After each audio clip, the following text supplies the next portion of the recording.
Okay, so very first thing that we do is we create a database. So how will I do that? I'll say create database and I'll call it say MyDB, right? So what is a database, or this you can also call it as a schema. So what is a database or what is a schema in this context? Database or schema is nothing but uh, a place wherein you can create your own tables, right? And inside those tables you will be able to insert the data, right? That is what a database is. Now I'll select this and I'll press this icon. Always ensure that you take a look at the logs, right? What you see at the bottom, right? So this should be green whenever you are executing something. This should always be green, right? Now once I have created my database, I had asked you to refresh or press this refresh button, right? As you can see, uh, something called as MyDB is created, right? Or a schema called as MyDB is created, right? Now let's see what happens if I rerun this statement. This will give me an error. What is the error? It says that cannot create database MyDB. Why? Because database already exists. What it means is that in one software, that is in one MySQL, you cannot create two databases or two schemas with the same name, right? So once created, right, it will stay, it will persist. Okay, then next is I'll write this statement. I would say use MyDB. Now, what is the job of this use MyDB?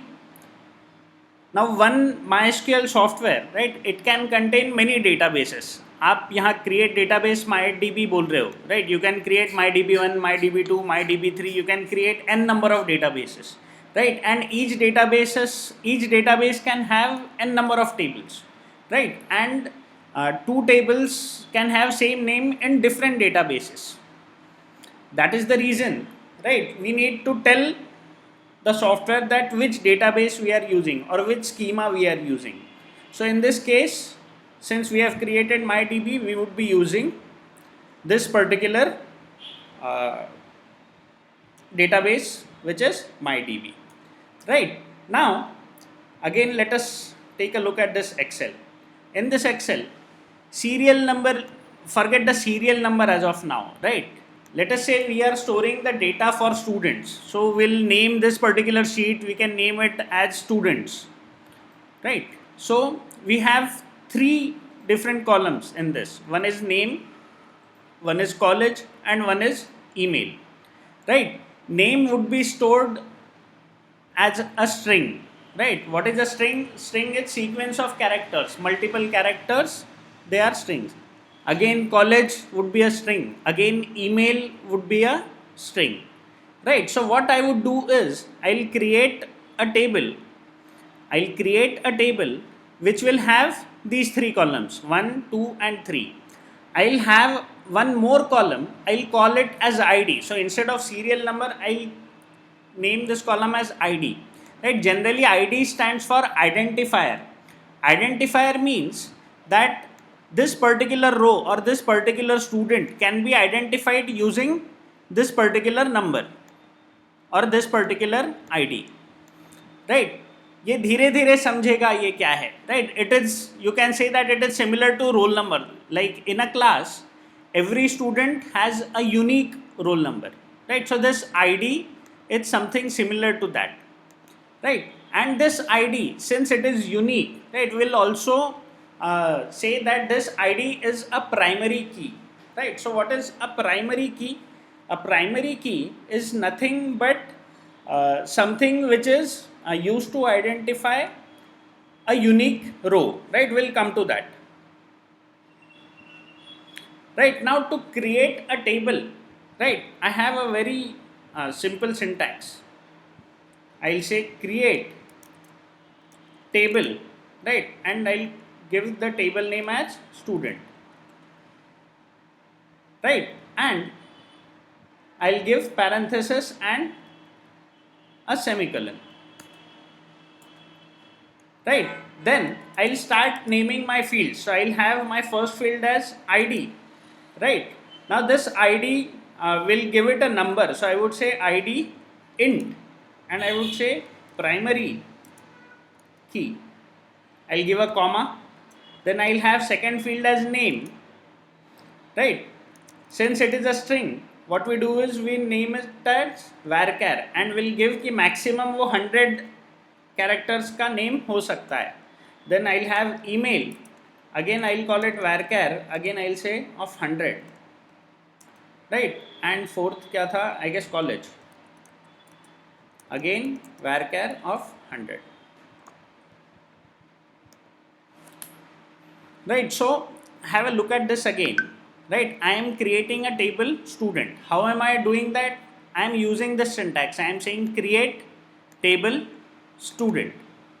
Then I am giving a parenthesis and a semicolon at the end of the parenthesis. Inside parenthesis, what I am doing is I am giving comma separated names of the fields or names of the columns. So this table student, it will have 4 columns. One is ID, which is of the type integer, right? And I am calling it a primary key. What is primary key? We'll take a look at it later. Then name, right? And it is of the type string. So I am saying varchar 100. Then email, again type string, so varchar 100. What is this 100 in the bracket? This 100 is the maximum length which you can have for a name. College, right? I am giving varchar 100. To check this maximum length, let me give, instead of 100, I'll just say that college can be of max 5 characters. Right? Now I'll execute these two statements together. Use MyDB and create table student. And I'm pressing this icon. So how are we supposed to execute? Select it and press this icon. Right? So both are green. That means both the statements ran successfully. Now if you refresh it again, you can see a table student here. Right? And you can see all the columns and stuff here. Right? But that is not what we need to see as of now. Let us see what would happen if we rerun these statements. It should give me an error. Why is it giving me an error? It says table student already exists. What it means is that one database can contain a table with a name only once. तो student नाम का table जो है वो एक ही बार बन सकता है, right? And next what I would do is I would try to fetch the data from the student. So let's say I say select star from student, right? I'll select this and I'll execute, right? So if you see, what I got is some kind of a tabular structure with 4 fields in it or 4 columns in it: ID, then name, then email, then college. Right, but I am not having any row. Right, why? Because we have just created a table.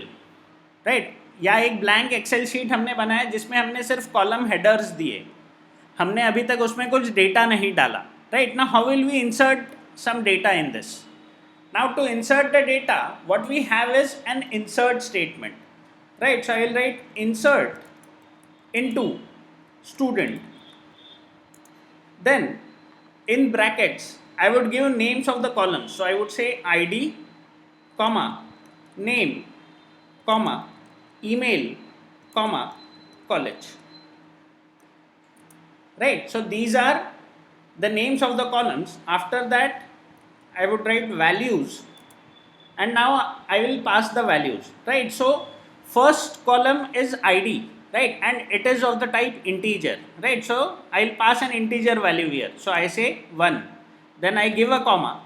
Second column is name, which is of type varchar, right? So to enter a varchar, we need to provide single quotes and a value in single quotes. So I can say Gandhar.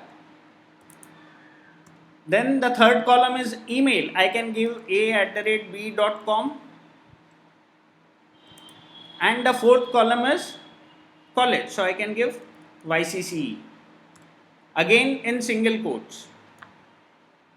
single quotes are very important, right? What I'll do is I'll select these and I'll run this, right? So again, what I got is green. It says one row affected. Now to check this data, what I can do is I can rerun this select star from student again. So I'll click on this.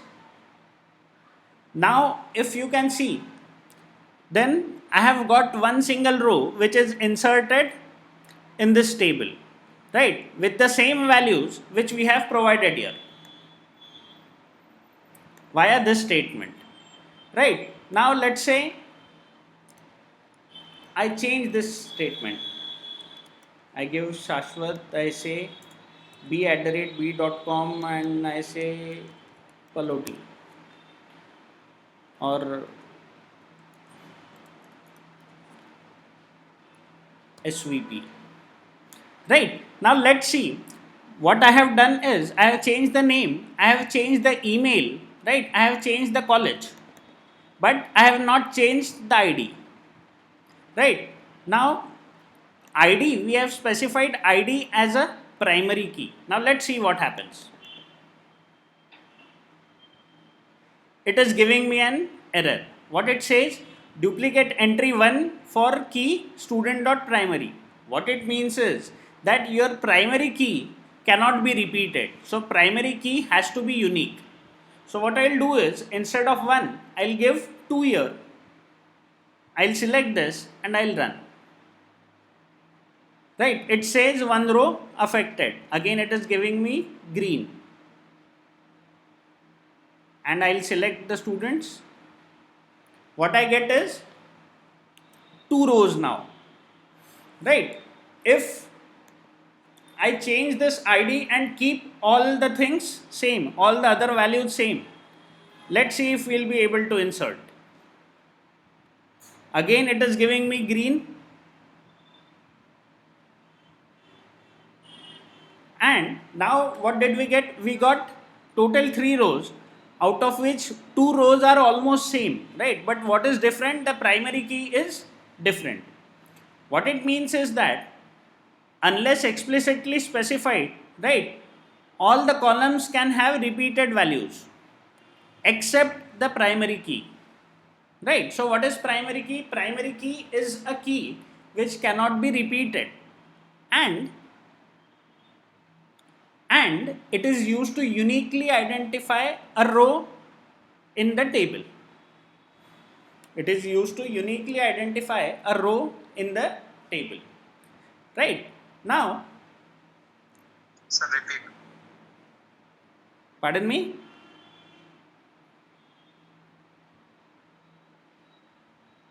Sir, please repeat. Yes. So what is a primary key? Primary key is the key which cannot be repeated in a table, means it is unique for a table, so its value cannot be repeated, right? So if I try to insert another row with values 1 or 2 or 3, right, I will not be allowed in the field ID. Why? Because ID is a column which we have declared as a primary key, right? And this primary key, it is used to uniquely identify a row.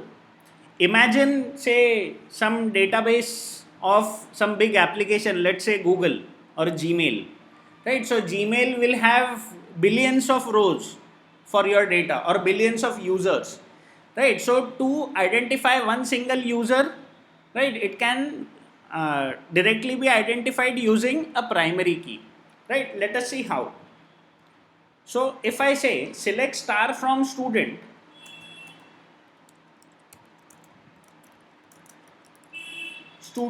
where ID equals to 2,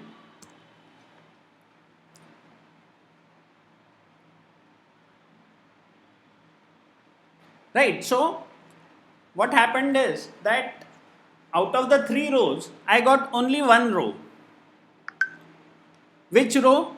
Which has ID as 2. So this is similar to the filter functionality which we have in Excel.